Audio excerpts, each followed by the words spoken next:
Boa noite para todo mundo. Que bom que você está aqui na casa de Deus para a gente cantar, adorar, orar. Hoje nós vamos dar prosseguimento à nossa aventura pela Bíblia. Cada quarta-feira um livro.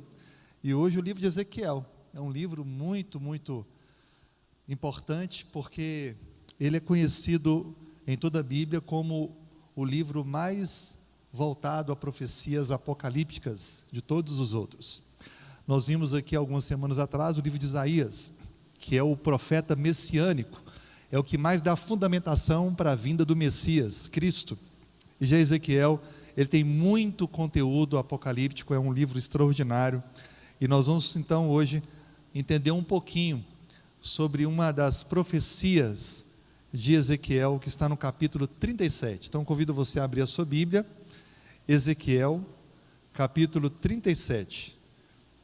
Como a gente não pode estudar todo o livro, então a gente escolhe uma porção e busca entender melhor essa passagem. Então hoje, Ezequiel 37. Vamos ler então esse capítulo todo. Ele é pequeno, são só 14 versos, para a gente ter o nosso estudo. Veio sobre mim a mão do Senhor, Ele me levou pelo Espírito do Senhor e me deixou no meio de um vale que estava cheio de ossos. Ele me fez andar ao redor deles, eram muito numerosos na superfície do vale e estavam sequíssimos. Então me perguntou: filho do homem, acaso poderão reviver esses ossos? Respondi: Senhor Deus, tu sabes. Disse-me ele: profetiza a esses ossos e dize-lhes: ossos secos, ouvi a palavra do Senhor. Assim diz o Senhor Deus a estes ossos: eis que farei entrar o Espírito em vós, e vivereis. Porei tendões sobre vós, farei crescer carne sobre vós estenderei pele, e porei em vós o Espírito, e vivereis, e sabereis que eu sou o Senhor. Então profetizei segundo me for ordenado. Enquanto eu profetizava, houve um ruído, um barulho de ossos que batiam contra ossos e se ajuntavam, cada osso ao seu osso. Olhei, e eis que havia tendões sobre eles, cresceram as carnes, se estendeu a pele sobre eles, mas não havia neles o Espírito. Então ele me disse: profetiza ao Espírito, profetiza, ó filho do homem, e dize-lhe: assim diz o Senhor Deus, vem dos quatro ventos, ó Espírito, assopra sobre estes mortos, para que vivam.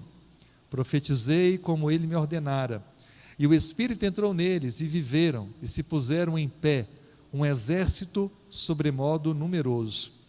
Então me disse: filho do homem, estes ossos são toda a casa de Israel.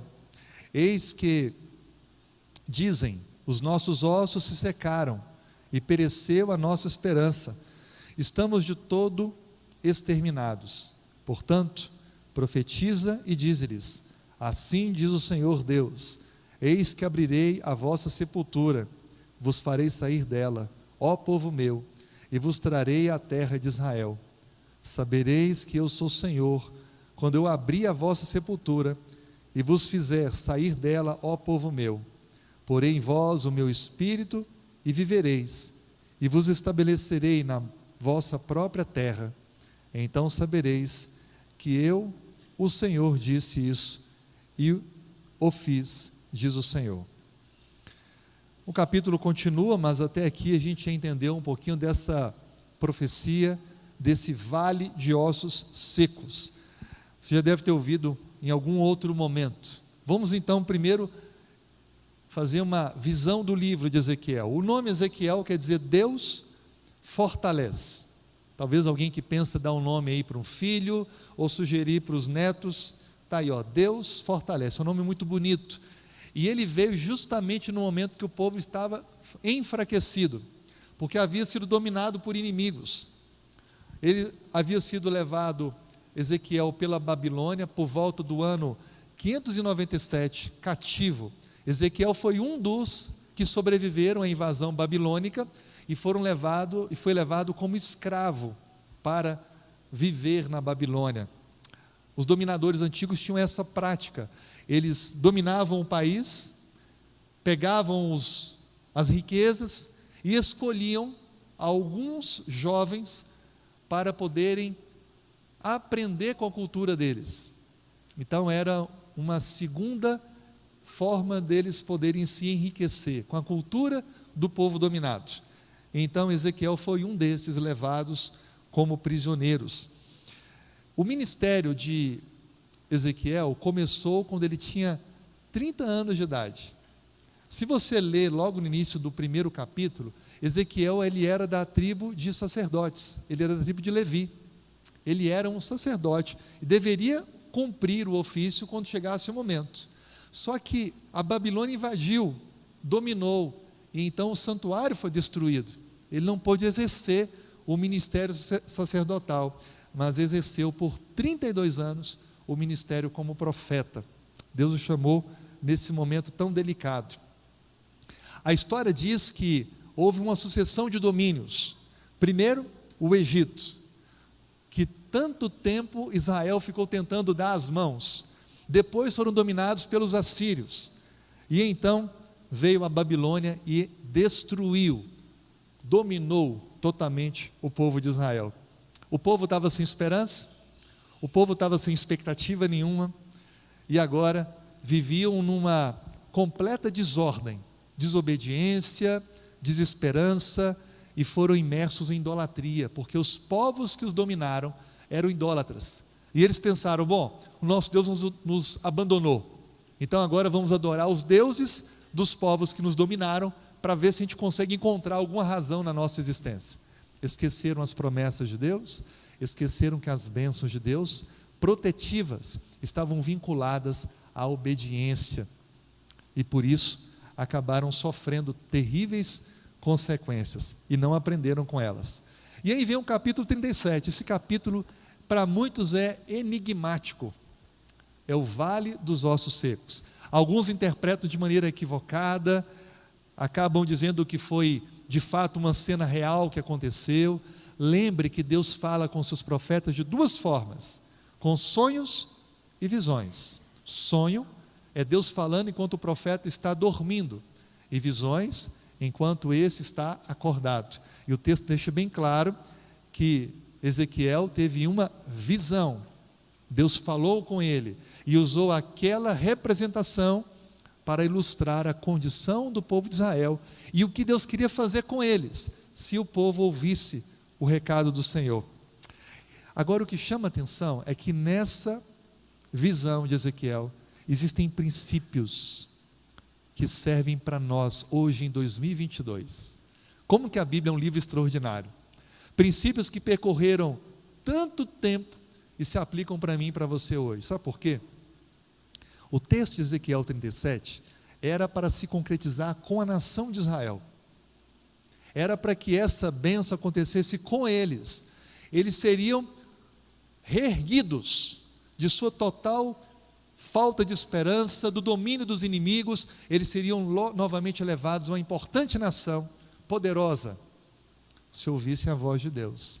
Mas eles não ouviram a voz de Deus, negaram as oportunidades. Então essa promessa não se cumpriu em Israel, mas se cumpre na vida daquele que ouve a voz de Deus, que atende ao chamado de Deus hoje.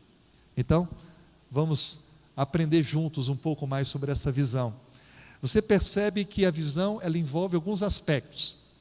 Ezequiel é levado para um local onde não tem vida, onde tem ossos espalhados, e Deus então pergunta para Ezequiel, para o profeta: você acredita que esses ossos podem voltar a ter vida, podem produzir vida? E o que o profeta fala? Qual é a resposta do profeta? Tu sabes, Senhor, tu podes. Ou seja, o profeta reconhecia que na impossibilidade Deus é especialista.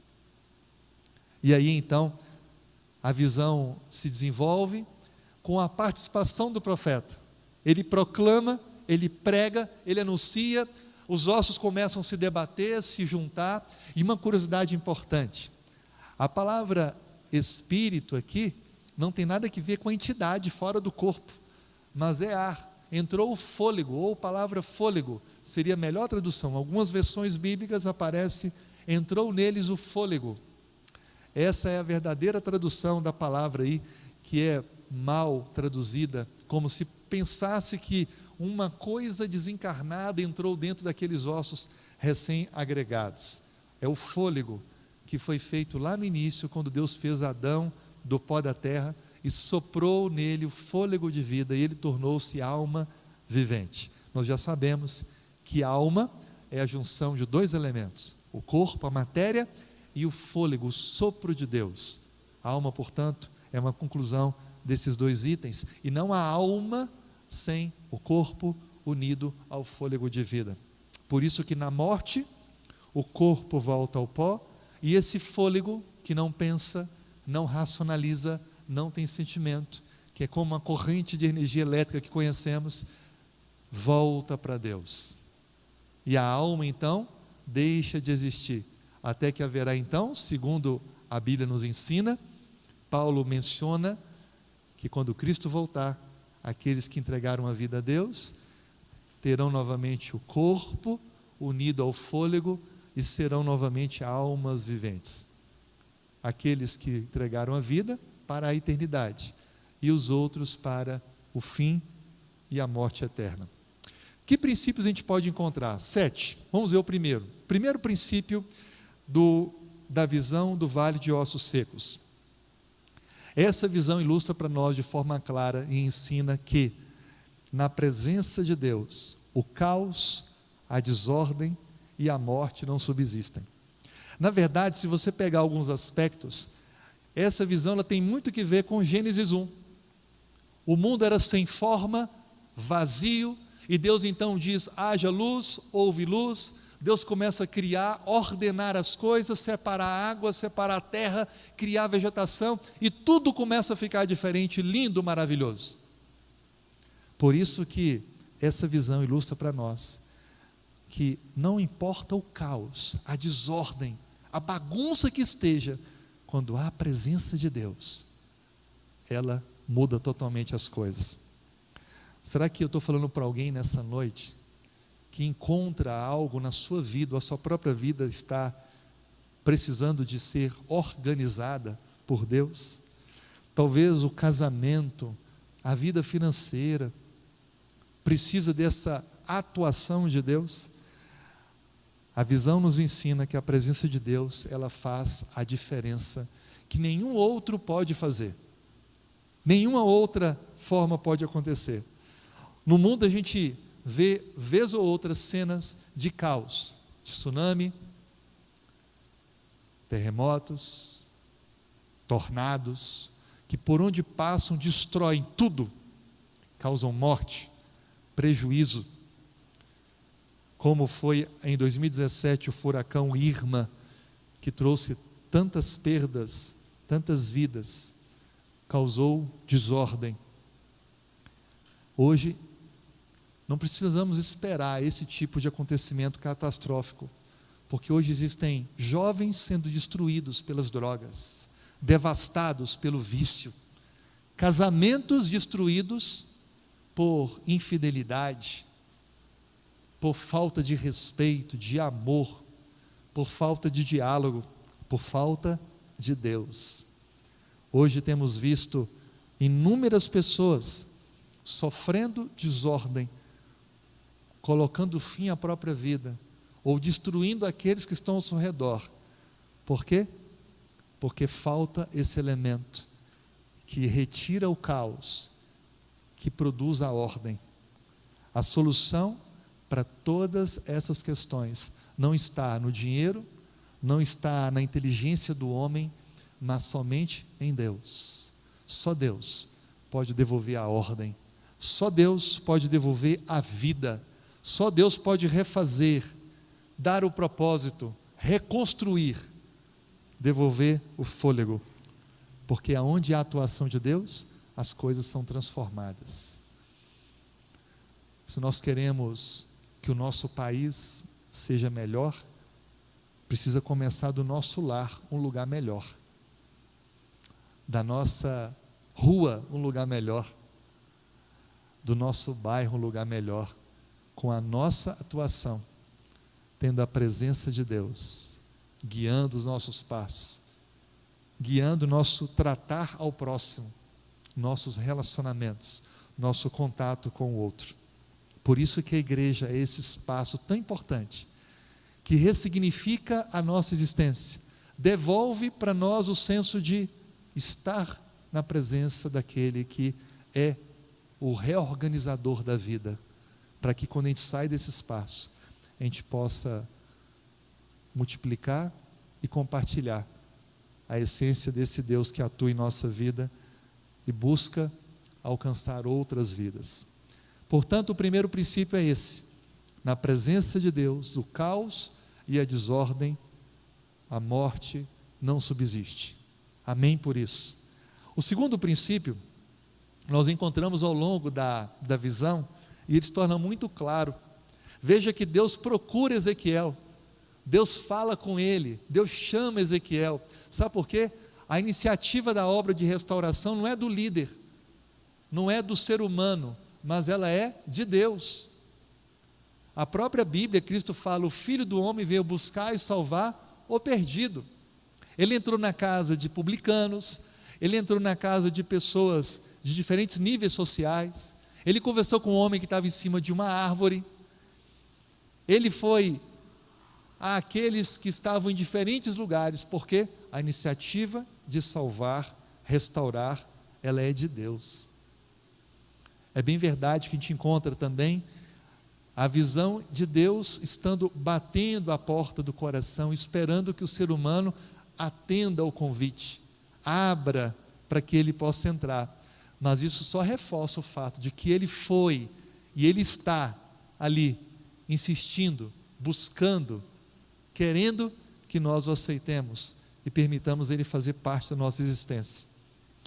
Nós aprendemos com esse princípio de que Deus é quem toma a iniciativa de falar com o profeta, levar ele em visão para aquele lugar, mostrar o caos e depois produzir a transformação do caos. A ordem foi dada: Ezequiel, profetize, abra a sua boca e fale. Sabe, nós temos a mania muitas vezes de achar que é impossível algumas pessoas serem transformadas. Essa família, essa pessoa jamais vai aceitar o Evangelho, jamais vai se unir conosco na fé. Nós estamos limitando aquele que é o Todo-Poderoso, aquele que não há limites para a sua atuação.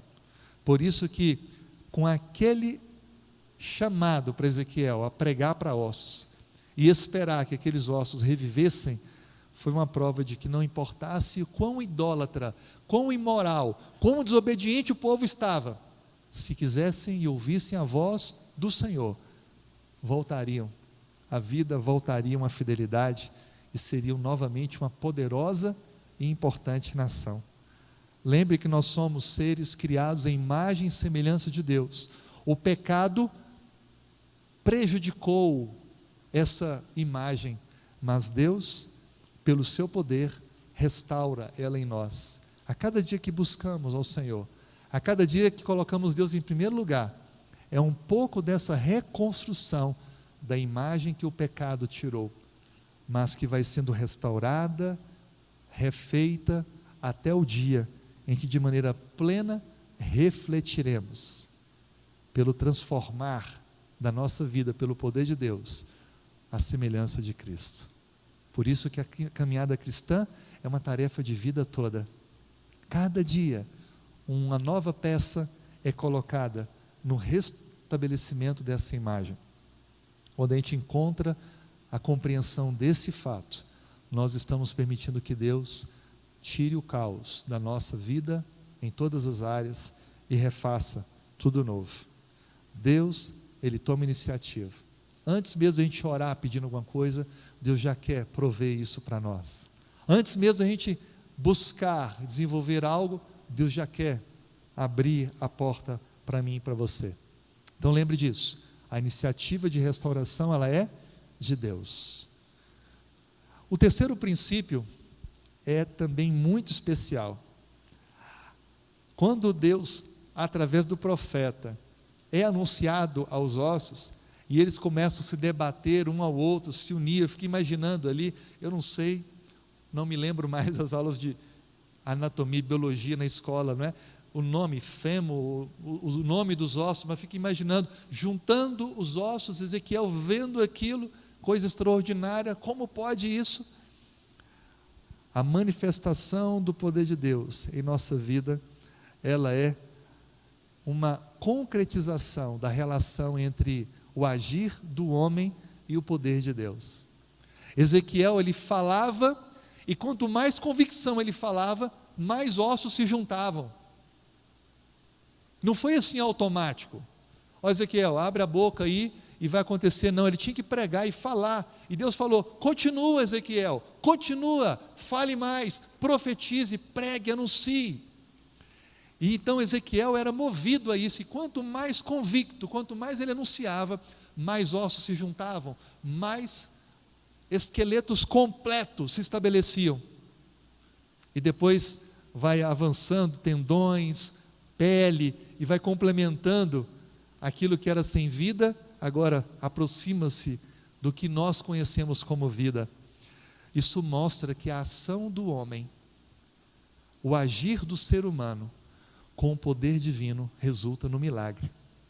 Pensa comigo, por exemplo, a nossa participação é fundamental. A Bíblia anuncia vários milagres com participação de seres humanos. Por exemplo, a ressurreição de Lázaro. Deus não removeu a pedra, mas Ele fez Lázaro sair lá de dentro, com vida. Nas bodas de Caná, Deus não encheu as vasilhas, Ele não arrastou uma vasilha, mas Ele falou: agora pode provar. E aquela água virou o puro suco da uva. Deus sempre trabalha com a minha e a sua atuação. Isso não são obras humanas, mas é uma confirmação da nossa fé. Você crê em Deus? Então anuncie, pregue, compartilhe e deixe o restante comigo. Deus deseja que nós nos relacionemos com Ele, com uma fé ativa. Uma fé ativa. Por isso que nós precisamos esperar e apressar a volta de Cristo. A espera implica a convicção de que vai acontecer, mas nós podemos apressar, ou seja, enquanto Ele não vem, eu compartilho o Evangelho com outros, eu anuncio as boas novas da salvação. Lembre sempre disso, não adianta apenas orar e ficar de braços cruzados, a menos que Deus o faça ficar assim. Se eu quero ter uma vida cristã mais ativa, eu preciso orar e me dispor a ajudar. Se eu quero ter uma vida de oração mais poderosa, eu tenho que criar momentos e motivos de oração, pessoas, situações. Se eu quero entender mais a Bíblia, eu preciso estabelecer um plano de leitura e estudo da Bíblia, porque não é um passe de mágica, uma oração e tudo, a menos que Deus o queira dessa forma, Ele o pode fazer, mas é necessário compreendermos que Deus trabalha com a junção do seu poder aos nossos esforços, aos nossos empenhos, como resposta da graça divina. A minha participação é apenas dar a Deus autonomia para agir, avançar pela fé com Ele. O quarto princípio da visão, que também é muito, muito aplicável para nós, é que obedecer a Deus não é uma questão de lógica, mas é uma questão de fé. Veja, imagina que Deus chamasse você hoje para ir em um cemitério fazer uma coisa dessa. Eu quero que você vá lá e faça um evangelismo, que você dê um estudo bíblico. Mas cemitério, Senhor, tanto lugar cheio de gente, eu vou no cemitério. Era uma coisa que faltava lógica, racionalidade. Mas obedecer a Deus é uma questão de fé. Fazer diferente do mundo, mas em harmonia com a Bíblia, é uma questão de fé. O mundo todo vai para um lado, a correnteza puxa para um lado, mas Deus está falando, não, é por aqui que eu quero que você vá, esse aqui é o caminho. Mas Senhor, é mais fácil ir por ali. Não, mas eu quero que você vá por aqui. É uma questão de fé. Por isso que a visão, ela reforça para nós que obedecer a Deus é uma questão de fé. Ezequiel precisou ter fé de que Deus restaura vidas, Ele transforma o caos. Por isso que ele cumpriu o ID de Deus. Por isso que ele avançou, pregou, anunciou, profetizou. O quinto princípio, muito significativo, e esse não precisa nem explicação: não há nada mais poderoso do que a palavra de Deus. Gente, não tem nada mais poderoso do que a palavra de Deus. A palavra de Deus trouxe vida. Haja luz, houve luz, surja isso, surja aquilo, e surgiu. Não é à toa que palavra é a definição de Deus. Em João 1, no princípio era o verbo era Deus, o verbo estava com Deus. Deus é a própria palavra. A palavra de Deus é poderosa. Aonde a palavra de Deus é lida, exaltada, aonde a palavra de Deus é destacada, ali há vidas transformadas, a imagem de Deus reconstruída. Agora, onde a Bíblia não é exaltada, lida, destacada, não há ação de Deus. Por isso que na igreja sempre se tem esse momento mais longo para abrir a palavra, para estudar a palavra de Deus, porque cremos que a palavra de Deus é o que há de mais poderoso para agir no coração do homem. Por isso que a palavra de Deus é tão importante. Homens e mulheres deram a sua vida ao longo da história para pregar a palavra, para preservar a palavra. Fogueiras foram acesas para queimar vidas que tinham compartilhado um pedacinho da palavra de Deus, mas o fizeram com alegria, sabendo que estavam dando a sua vida pela palavra, pelo Evangelho. Hoje temos a palavra tão fácil, acessível, e negamos de abrir e estudar a palavra. Amigo, amiga, lembre, a palavra de Deus é poderosa. Ela tira o caos, ela traz ordem, ela devolve a vida, ela restaura a imagem, ela dá propósito, ela traz a paz, o sentido de vida. Por isso, viva esse princípio. Permita que a poderosa palavra de Deus seja presente em todas as áreas da sua vida pessoal.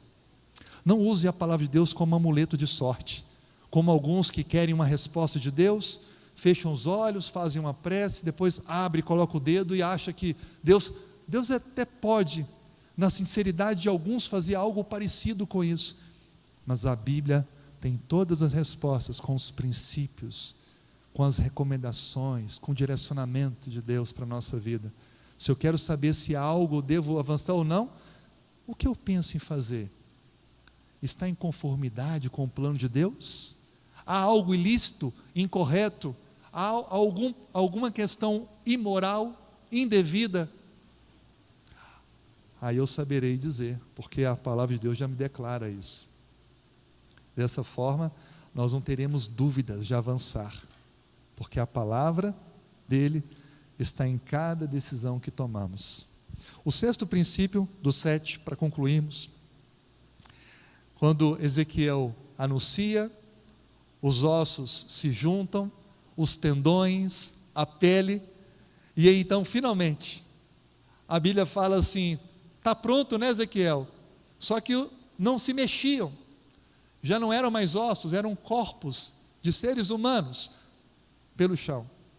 E então ele anuncia, e então o Espírito Santo de Deus, que dá vida, entra em cada um daqueles corpos, e então eles voltam a viver. Nós temos no Velho Testamento a ênfase de Deus o Pai, no Novo Testamento a ênfase de Deus o Filho, e então na era cristã, até hoje, será até a volta de Cristo, a presença marcante do Deus Espírito, e é esse que é menos buscado nos dias de hoje. O único que pode gerar vida, tocar corações, transformar, é o Deus esquecido, abandonado. As orações muitas vezes são egoístas por coisas, por necessidades individuais, mas se esquece de buscar a pessoa, a presença do Espírito Santo. Qual foi a última vez que você orou pedindo o Espírito Santo sobre sua vida, sobre o seu lar?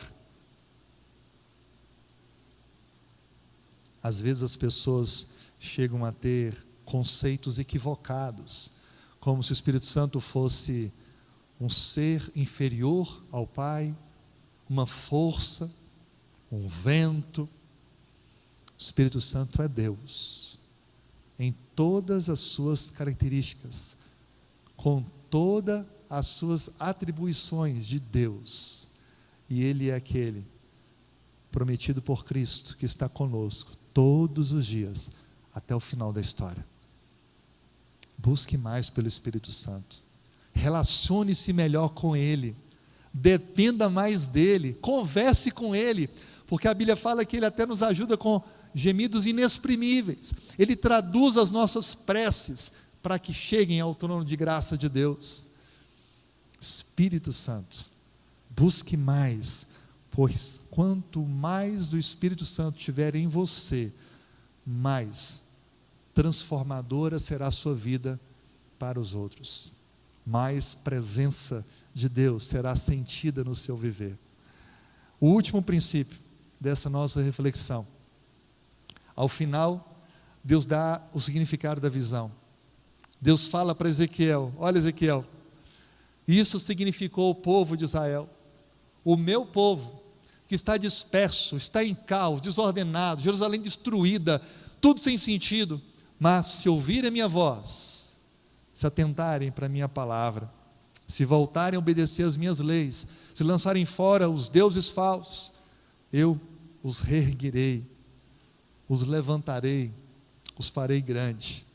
Eu sou o Senhor, eu posso fazê-los sair da sepultura, eu posso devolver a eles a vida. O sétimo e último princípio dessa visão é que não há limites para o Espírito Santo de Deus, não há limites. Mas infelizmente a nação de Israel rejeitou essa obra transformadora. Por quê? Porque não queriam mudar os seus gostos e suas vontades, não queriam crer que Deus pode fazer uma obra completa e transformadora. Sabe, eu vejo que isso de forma geral acontece muito hoje no meio cristão.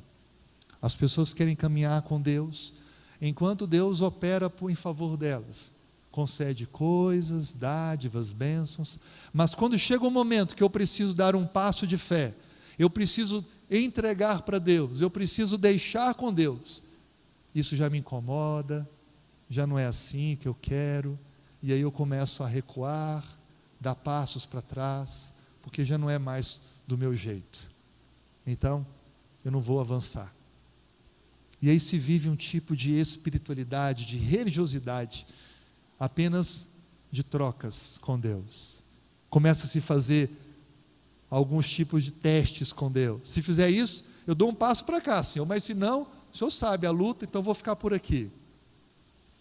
Deus espera que nós avancemos continuamente pela fé, persigamos olhando firmemente para o autor e consumador da nossa fé, desembaracemos de todo o peso do pecado e crendo que Cristo nos garante a vitória, e pela fé nós venceremos. Queria concluir fazendo um convite para você. Quer você permitir que Deus, de que o Espírito de Deus atue na sua vida,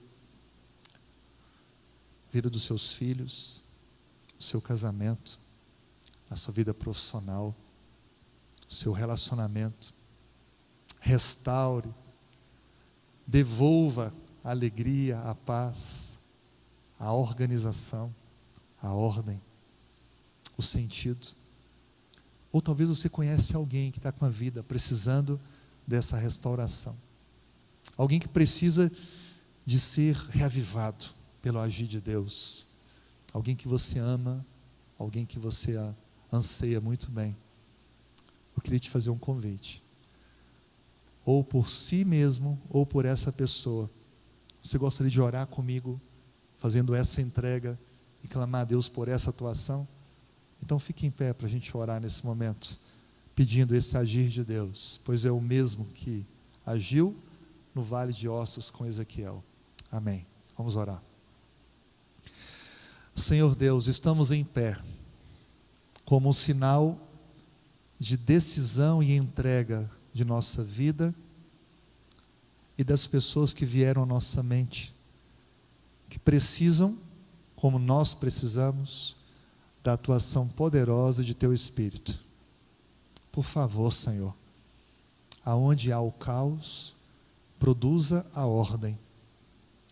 Aonde há morte, produza a vida. Aonde há desarmonia, produza união.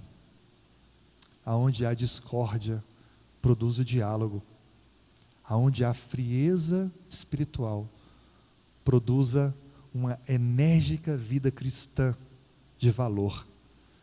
Por favor, Pai, opere em nós, opere nos nossos relacionamentos e opere de forma poderosa na vida das pessoas que agora estão em nosso coração.